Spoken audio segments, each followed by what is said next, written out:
નમસ્તે વિદ્યાર્થી મિત્રો, ધોરણ 9 આવતીકાલે તમારે એકમ કસોટી છે ગણિતની અને સામાજિક વિજ્ઞાનની. ગણિતનો વિડીયો આપણે ઓલરેડી અપલોડ કરી દીધો છે. એ વિડીયો તમે જોઈ લીધો, તમારા 25 માર્ક્સ પાક્કા.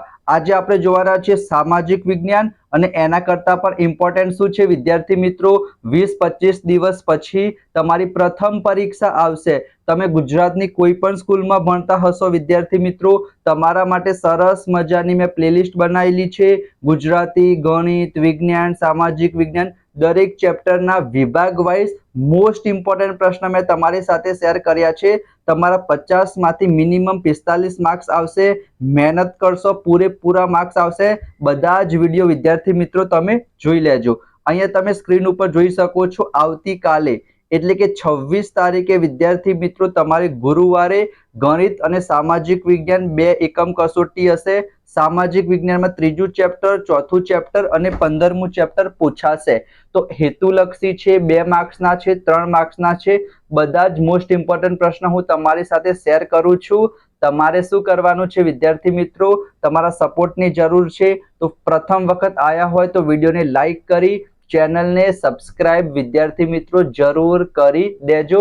આની પીડીએફ પણ મળશે. કઈ રીતના મળશે હું તમને જણાવું છું. તો સૌથી પહેલા અહીંયા તમે વિકલ્પો જોઈ લો કે નદીઓના વિસર્પણને કારણે કેવા સરોવરો રચાય છે, તો ગોડાની નાર જેવા. તમે સ્ક્રીનશોટ લેતા રહેજો. એવું હોય તો વિદ્યાર્થી મિત્રો, કોઈ પર્વત કે ઉચ્ચ ભૂમિ નદીઓના વહેણને એકબીજાથી અલગ કરે એને કહીશું આપણે જળ વિભાજક. વિભાજન કરે એને કહેવાય વિભાજક. એના પછી નીચેનામાંથી કઈ નદી દ્વીપકલ્પીય નથી, તો કોસી આવશે. કયા સરોવરનો ઉપયોગ મીઠું પકવવા માટે થાય છે, સાંભર, જે રાજસ્થાનમાં આવેલું છે વિદ્યાર્થી મિત્રો. ગંગાને મળતી મુખ્ય નદી કઈ છે, યમુના, ઘાઘરા, ગંડક અને કોસી. એના પછી બંગાળના ભાગલા કોણે પાડ્યા હતા 1905માં, લોર્ડ કર્ઝને. એ તમારી પરીક્ષામાં પૂછાઈ શકે છે. બંગાળના ભાગલાના અમલના દિવસ કયા દિન તરીકે મનાવવામાં આવ્યો, રાષ્ટ્રીય શોક દિન. એના પછી કયા સુધારાએ મુસ્લિમોને કોમી મતદાર મંડળો આપ્યા, મોર્લે, મિન્ટો. ગુજરાતમાં સશસ્ત્ર ક્રાંતિની સૌપ્રથમ ભૂમિકા કોણે તૈયાર કરી હતી, અરવિંદ ઘોષે. પરદેશની ભૂમિ પર હિંદનો સૂચિત રાષ્ટ્રધ્વજ સૌપ્રથમ કોને ફરકાવ્યો, મેડમ ભીખાઈજી કામા. તમારી ખાલી જગ્યામાં પણ પૂછાઈ શકે છે. જર્મનીમાં નાઝીવાદનો સ્થાપક કોણ હતો, હિટલર. વિશ્વના માનવીઓનું સ્વાસ્થ્ય સુધારવાનું કાર્ય કોણ કરે છે, WHO. એનું પૂરું નામ પણ પૂછાય, વર્લ્ડ હેલ્થ ઓર્ગેનાઇઝેશન. બરાબર, એ યાદ રાખજો. સાચું વિધાન કયું છે, મુસોલિનીએ ઇટાલીમાં ફાસીવાદની સ્થાપના કરી. એના પછી વિદ્યાર્થી મિત્રો હવે 2 માર્ક્સના 3 માર્ક્સના પ્રશ્નો હું તમારી સાથે શેર કરું છું. અહીંયા પૂછાય કે જળ પરિવાહ અને જળ વિભાજક. તો એ બંનેની તમારે વ્યાખ્યા લખવાની છે. પરીક્ષામાં 1 માર્ક્સમાં પૂછાય અથવા 2 માર્ક્સમાં. એના પછી સરોવરની ઉપયોગિતા જણાવો. વિદ્યાર્થી મિત્રો હું તમને સમજાવતો નથી, વિડીયો બહુ લાંબો થશે. આજે આપણે લાઈવ લેક્ચર લેવાના છીએ રાત્રે 9 વાગ્યાની આસપાસ. ગણિત અને સામાજિક વિજ્ઞાન. તમારા જે કંઈ પણ ડાઉટ હોય વિદ્યાર્થી મિત્રો મને જણાવજો.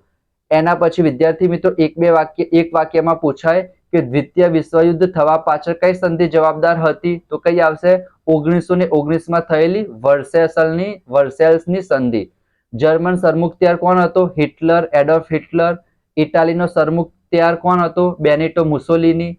બીજા વિશ્વયુદ્ધનું તાત્કાલિક કારણ શું હતું, તો 1 સપ્ટેમ્બર 1939ના રોજ જર્મનીનો પોલેન્ડ પર જે આક્રમણ હતું એ.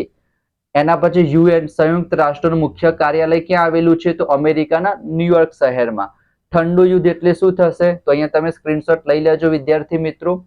એના પછી બંગાળના ભાગલા મેં તમને હમણાં જ કીધું 1905માં એ સમયનો વાઇસરોય લોર્ડ કર્ઝન એને બંગાળના 2 ભાગલા પાડ્યા, પૂર્વ બંગાળ અને પશ્ચિમ બંગાળ. એના પાછળનો ઇન્ટેન્શન ઈરાદો શું હતો, હિન્દુ અને મુસ્લિમની પ્રજાની જે કોમી એકતા હતી એને તોડવાનો હતો. બરાબર, ચલો. એના પછી આ ક્વેશ્ચન પણ સારો છે કે રોલેટ એક્ટને ગાંધીજીએ કાળો કાયદો શા માટે ગણાવ્યો, કે કોઈ પણ શંકાસ્પદ વ્યક્તિની ધરપકડ કરી એના ઉપર મુકદમો ચલાવ્યા સિવાય એને દિવસો સુધી જેલમાં પૂરી રાખવામાં આવતો હતો. એના માટે આને ગાંધીજીએ કારો કાયદો કીધો હતો. કોને? રોલેટ એક્ટને. અને રોલેટ એક્ટની ટૂંક નોંધ પણ વિદ્યાર્થી મિત્રો તમારી પરીક્ષામાં 3 માર્ક્સમાં પૂછાઈ શકે છે. એના પછી સંયુક્ત રાષ્ટ્રોની સ્થાપના શા માટે કરવામાં આવી? તો તમારે આ રીતના તમારે ક્વેશ્ચન લખવાનો. તમારું પ્રેઝન્ટેશન બહુ મેટર કરશે. તમે જો પેરેગ્રાફમાં લખશો ને વિદ્યાર્થી મિત્રો, ટૂંક નોંધ હોય કે 3 માર્ક્સના પ્રશ્નો હોય, સવિસ્તાર હોય કે મુદ્દાસર હોય, તમારે વિદ્યાર્થી મિત્રો આ રીતના પોઈન્ટ વાઇઝ લખવાનું, એક એક લાઈન છોડીને. બરાબર? સપ્લિમેન્ટરી તમને આપતા હોય કે તમે ઘરેથી લઈને જતા હોય, તમારે વિદ્યાર્થી મિત્રો આ રીતના સરસ મજાનું લખવાનું. પિન પેજમાં લખો તો પણ 2 પેજ વધારે ભરાશે પણ તમને માર્ક્સ સરસ મળશે. તો પોઈન્ટ વાઇઝ લખીશું. એના પછી સંયુક્ત રાષ્ટ્રોની સામાન્ય સભા, તો એ તમે જોઈ શકો છો. બરાબર? થોડુંક સ્ક્રીન નાની કરી દઉં છું જેથી તમે વિદ્યાર્થી મિત્રો સ્ક્રીનશોટ લઈ શકો. એના પછી સંયુક્ત રાષ્ટ્રોની સલામત સમિતિ, એના વિશે તમારી પરીક્ષામાં ટૂંક નોંધ પૂછાય 2 માર્ક્સમાં. સંયુક્ત રાષ્ટ્રોના અંગ તરીકે આર્થિક અને સામાજિક સમિતિની ફરજ, તો અહીંયા બધાના ફૂલ ફોર્મ પણ તમે યાદ રાખજો. WHO, IMF છે, FAO છે, food and agriculture organisation, ILO, UNESCO, UNICEF, આ બધી વસ્તુ.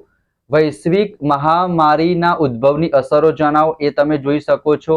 અસહકારનું આંદોલન શા માટે મોકૂફ રાખવામાં આવ્યું, એ તમે જોઈ શકો છો. અજય રાઠોડ એકેડમી તમારી ચેનલ છે વિદ્યાર્થી મિત્રો, તમારા સપોર્ટની જરૂર છે. તો ફટાફટ સબસ્ક્રાઇબ કરી દેજો. પ્રથમ વખત જોઈ રહ્યા હોય તો પ્રથમ પરીક્ષા માટે, બીજી પરીક્ષા માટે, વાર્ષિક પરીક્ષા માટે મારો ફૂલ સપોર્ટ રહેશે તમારા માટે. તો સબસ્ક્રાઇબ કરીને લાઇક શેર કરી દેજો. દ્વિતીય વિશ્વયુદ્ધના પરિણામો પૂછાઈ શકે છે, એની અસરો પૂછાઈ શકે છે. એના સિવાય વિદ્યાર્થી મિત્રો જલિયાવાલા બાગનો હત્યાકાંડ તમને ખબર જ હશે કોને કરાયો હતો. બરાબર? જનરલ ડાયર. એના પછી વિદ્યાર્થી મિત્રો સ્વરાજ્ય પક્ષ તમારી પરીક્ષામાં પૂછાય. રોલેટ એક્ટ મેં તમને હમણાં જ કીધું. બરાબર? એ તમે જોઈ શકો છો. હિમાલયની નદી અને દ્વીપકલ્પીય નદી, આ 2 નદીનો તફાવત તમારી પરીક્ષામાં પૂછાય. જળ પ્રદૂષણ અટકાવવાના ઉપાયો, આ પણ એક સારો પ્રશ્ન છે, તમે જાતે લખી શકો છો. એના પછી ઘણા બધા બેસીન આવે છે. બરાબર? એ તમારી પરીક્ષામાં પૂછાય. ગોદાવરીને દક્ષિણની ગંગા શા માટે કહે છે? એના પછી ગંગા નદી પ્રણાલી વિશે સમજાવો.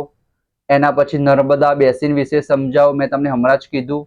કૃષ્ણા બેસીન, કાવેરી બેસીન. બરાબર? ઘણા બધા બેસીન છે. તો આ 2 થી 3 મોસ્ટ ઇમ્પોર્ટન્ટ પ્રશ્ન છે બેસીન વાળા.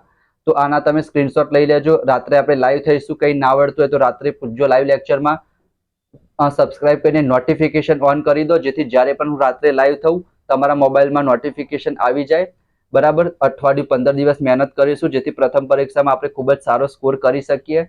તો મળીશું નેક્સ્ટ વિડીયોમાં. ત્યાં સુધી જય Shri Krishna, Radhe Krishna. Thank you so much.